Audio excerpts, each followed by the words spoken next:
Hey out there, everybody. Thought I would give you a quick update on the status of the channel.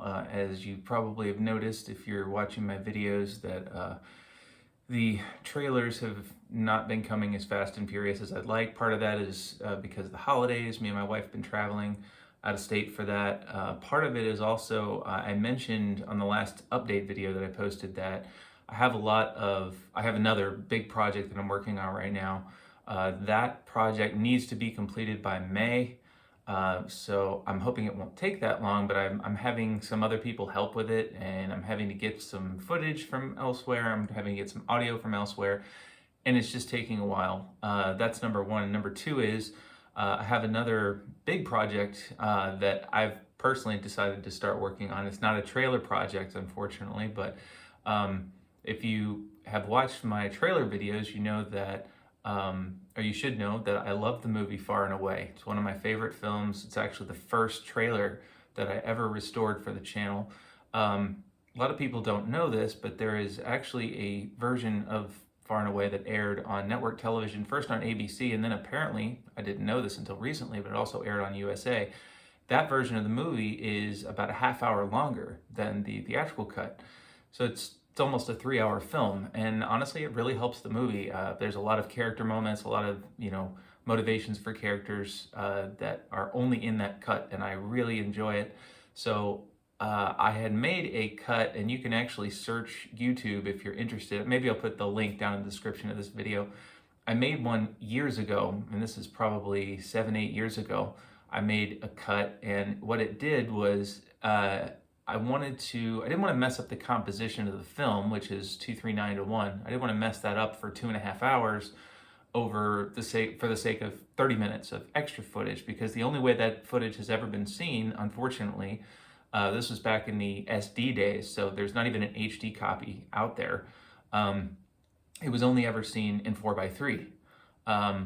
However, at the time that I did the original edit, I had a really terrible, this looked like, VHS of a VHS of a VHS copy of this version. Well, anywhere that there was an extra scene, the audio would drop from 5.1 sound down to stereo. So like you'd have dialogue coming out of the center channel, and then all of a sudden they'd be coming out of the left and right. It was really jarring. Plus you have the aspect ratio shifts, because you basically have a few options when you're going from 2:3:9 composition down to 4:3. You can either take the 4:3 footage and blow it up to the full height of your television. That's okay, except if you have a scene that has an extension, say it's a dialogue scene. Well, anywhere you have the 2:3:5 and then you blowing it up to 4:3, those 4:3 scenes actually are larger than they should be in comparison to the footage that surrounds them, because you're blowing it up to the full size instead of shrinking down the top and bottom height to where the letterbox bars would be. You could stretch it, but of course that would look terrible. You could blow up the Blu-ray footage to fill out the TV, and there's no good compromise except to just shift the aspect ratio. So what you're gonna have is a constant height presentation. Again, you'll see that on the video that I've linked to in this video. So the way I handled it before is the way I'm gonna handle it now. I have 3 different sources for this broadcast, this extended broadcast of Far and Away. They all have their pluses and their minuses. They all have issues, unfortunately, inherent to them. One of them, the one that I used the first time, not going to use it at all, because the colors just are so blown out. The contrast is so blown out. There's edge enhancement and haloing all over the place. It was interlaced. There's so many problems with it. So I'm basically left with two versions. One of them, they both have problems. As I said, one of them is a much, much, much better source. This is the airing that aired on USA Network. And I say it still has problems. Problems are, the biggest plus, I should say, is that the quality, the detail is unbelievably better than the other copy that I have, which is from the ABC broadcast.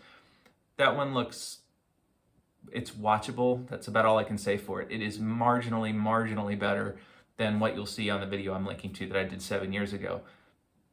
not much better, to be honest. But the colors are better in that version. It's a little bit not as blown out and contrasty. So I have that kind of lower quality source.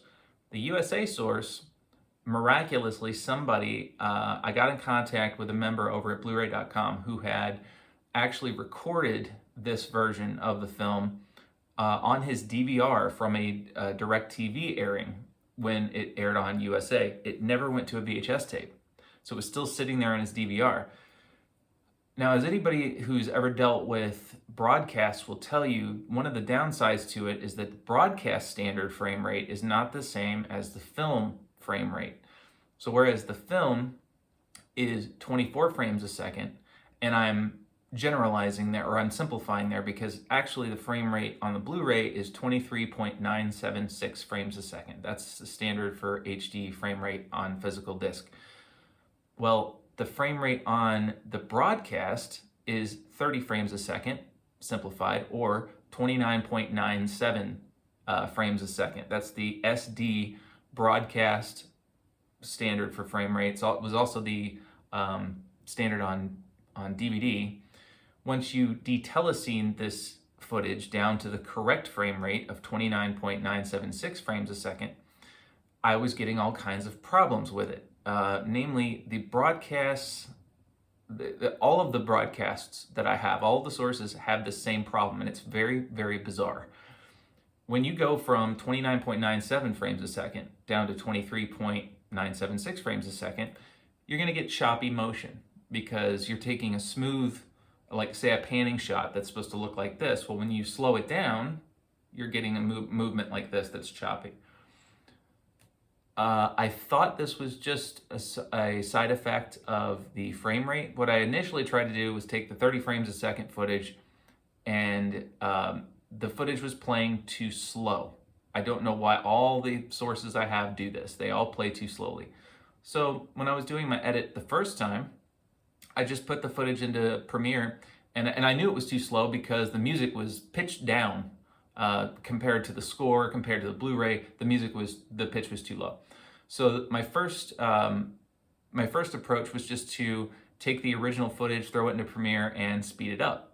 Well, when you do that, you get choppy motion because you are losing frames in order to take, say, a 5-minute scene, well, let's say a 1-minute scene, and you are losing frames because now that same scene plays out over 50 seconds instead of 1 minute. So in order to accomplish that, Premiere has to drop frames. Anything would have to drop frames to play something back faster, right? So what happens is you see jerkiness in the motion. Well, I did the entire edit, I did the entire new edit this way, and I was watching on my TV, and I started noticing this artifact, this problem. And I was like, I can't do it like this. So I have another person right now from videohelp.com that is decimating this footage, meaning he's going through and taking out all the extra frames. Well, it turns out that the reason why this footage plays slowly, and apparently this is the case on all 3 broadcast sources I have, is very bizarre. The reason it plays slowly is that there are so many duplicate frames. There's more duplicate frames than account for the discrepancy from 30 frames a second down to 24. There's more dupes than that. There are a lot more duplicate frames. In fact, the first half and the second half of the film, it comes in 2 parts because it played over 2 nights. And the first part is not slowed down the same ratio as the second part is. The second part is actually a little bit slower than the first part is. It's the weirdest thing I've ever seen. So what this guy is doing for me, because I don't know how to do it, frankly, is he's getting rid of all of the duplicate frames. And imagine you have a scene that's this long, right? Then you get rid of all these duplicate frames in there that you don't need. That shrinks the scene down to this long, right? But now the motion looks really fast, right? Because you got rid of all these frames, and it was 30 frames a second. Well, then you stretch all these frames that you need, you stretch them back out to 24 frames a second, and your speed is good, and it's at the right frame rate. But all this is taking time. So right now, he's working on the footage. I've got to mail him a flash drive. He's going to mail the flash drive to another friend who knows how to do Topaz AI upsampling of the footage to make it look, faux HD basically. Once he gets that footage through his Topaz software, he's going to send it back to me so that I can start the edit. So, all of that is to say, it's going to take quite a while to get this, and the edit itself is a lot of work. So, all this is going to take time, probably a few months. So, there's also another problem with the USA version, which is that it has one of those transparent network logos. It's there the whole time. It's not that I was hoping it was just there like after commercials for like a minute. No, it's there over the whole film. So what I'm going to do to address that is I'm going to take my secondary source, it's a little bit worse quality source, but imagine you have your good source in front, your bad source in back, but I'm going to cut out a little hole. Actually, I'm going to cut out a little hole right here and put a feather on it so you can't really see the edges of it, and let this worse quality show through just this little area where the network logo is. And I'm going to have to match the frames and all that because the frame rate's screwed up on all these copies. It's just kind of a nightmare. It really is. Fortunately, the extra scenes, it's only 30 minutes. But believe me, when you're talking, 24 frames a second, and you got 60 frames, you got 60 seconds in a minute, and you got 24 frames a second, you got 30 minutes. 24 frames a second, and then you got 60 frames in 60 seconds in a minute. Yeah, sorry about that. And then you got 30 minutes. I mean, that's an insane amount of frames. So it's just taking a lot of time, and it will take a lot of time. It'll be worth it in the end. It'll be much, much, much better than version 1 of this edit that I did. And I'm hoping that it'll finally preserve this version of the film for people that love it like I do, because I have reached out to Ron Howard, he directed the film. I've reached out to producer Brian Grazer, to writer Bob Dolman, who they don't even know who assembled this version, which is very odd because there were music edits done looping John Williams' score for these extra scenes. There was work put in, sort of like the extended cut of Superman. There was real work done.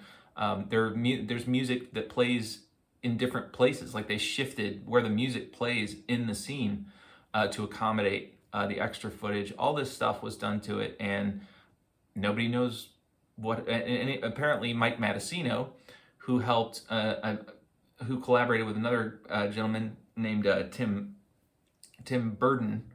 I think it's his name, Tim Burden. I've been talking to him on Twitter about this. They produced the new expanded score of Far and Away for La La Land. Well, they can't even get. I've written Ron Howard a letter, Brian Grazer a letter, Imagine Entertainment a letter. They can't even get them to respond to me on this movie. Apparently, they're just not really that interested in it. So, this may be the only way to ever get this version preserved, because apparently it's pretty rare.